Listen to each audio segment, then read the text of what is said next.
President Biden is spending Thanksgiving with his family on Nantucket Island in Massachusetts. It is a Biden family tradition dating back to the president's time as a senator.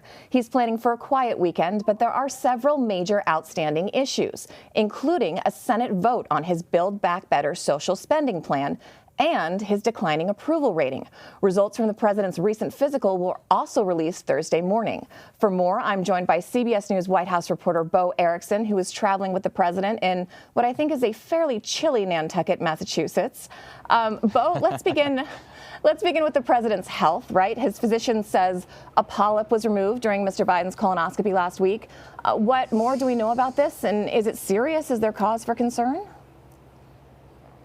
Well, happy Thanksgiving to you, Christina, and everyone watching right now. Yes, last night, the White House physician released a letter stating that last week during the president's colonoscopy, a benign 3-millimeter polyp was removed from the president's colon. Now, if you're like me and like you, who is not a general surgeon, what does that actually mean? We were asking some doctors that we know, and it's essentially what's called a precancerous lesion. The White House physician made a specific point to say that this is no cause for concern. It's actually kind of common, but that has to be detected early. And he said routine surveillance and a colonoscopy in 7 to 10 years is what's needed for the president.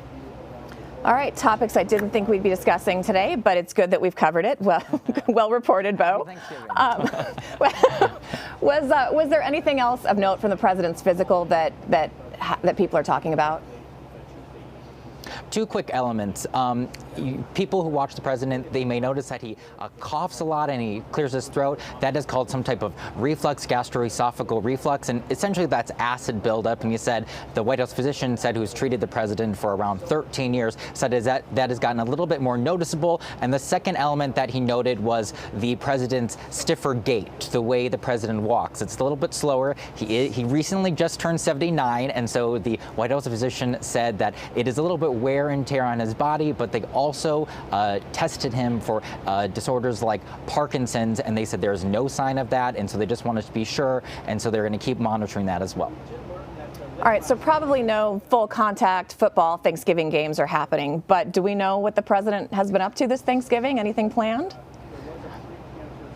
This is family time, and, you know, he is very active. He likes to go running, so maybe there's some football games. But what the president just got done doing, just right over my shoulder, he just met with some Coast Guard service members that are stationed here in Nantucket, Massachusetts. While he was at the station, he also met virtually with all 6 branches service members of the military. Afterward, our Nancy Cordes is traveling with President Biden right now, and he was asked what he was thankful for. He, of course, took the opportunity to say that he is thankful for the troops today on this Thanksgiving.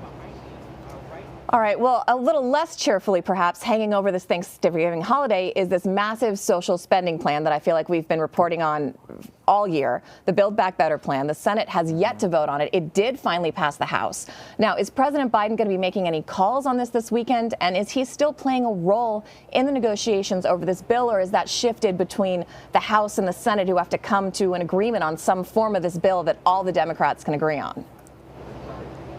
Exactly. The White House, and specifically White House Press Secretary Jen Psaki, made clear that today specifically is about family time for the president, maybe some relaxing. You know, he does work a lot, so they're letting him have today. But she made specifically clear that you are president no matter where you are in the world, in the country, no matter what date it is as well. And she noted that there are phone calls and secure phone lines, so maybe he could be making some calls about this Build Back Better package. When I talked to White House officials, some here, some back in D.C., they are definitely looking to the calendar, though. We're celebrating this holiday, and they're looking towards that Christmas.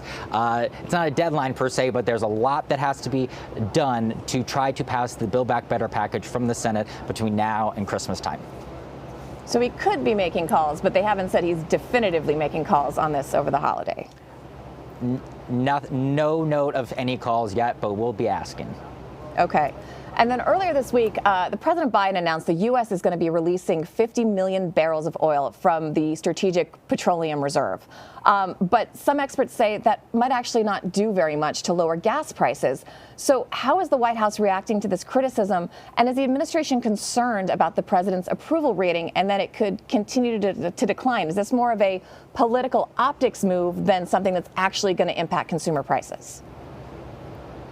The White House has noted that by releasing some of this oil in the reserve, that it's going to take a little bit while in their thinking to try to impact and lower the price of gasoline.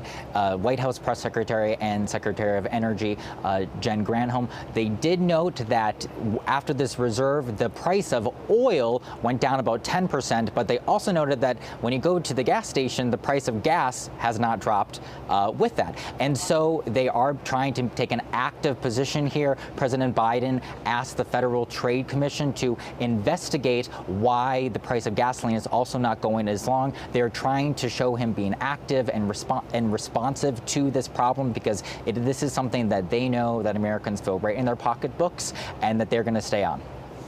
Right. That CBS News poll we put out showed that Americans are very concerned about raising inflation and that President Biden's approval rating is not where it used to be. So put those two issues together and the White House is going to want to show that they're trying to do something. Now, on another topic we were just talking about, both President Biden and Vice President Harris put out statements on Wednesday, following the verdict in the Ahmaud Arbery murder trial. What did they have to say?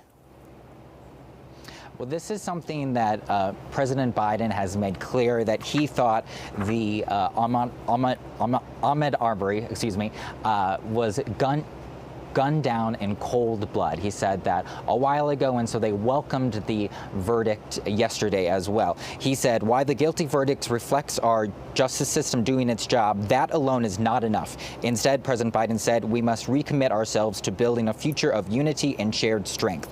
Also, Vice President Kamala Harris reacted and welcomed the verdict as well. She specifically called out those defense lawyers that we saw a lot of tape on and that were in the news. She pointed out that at one point they complained about the number of black ministers in the courtroom.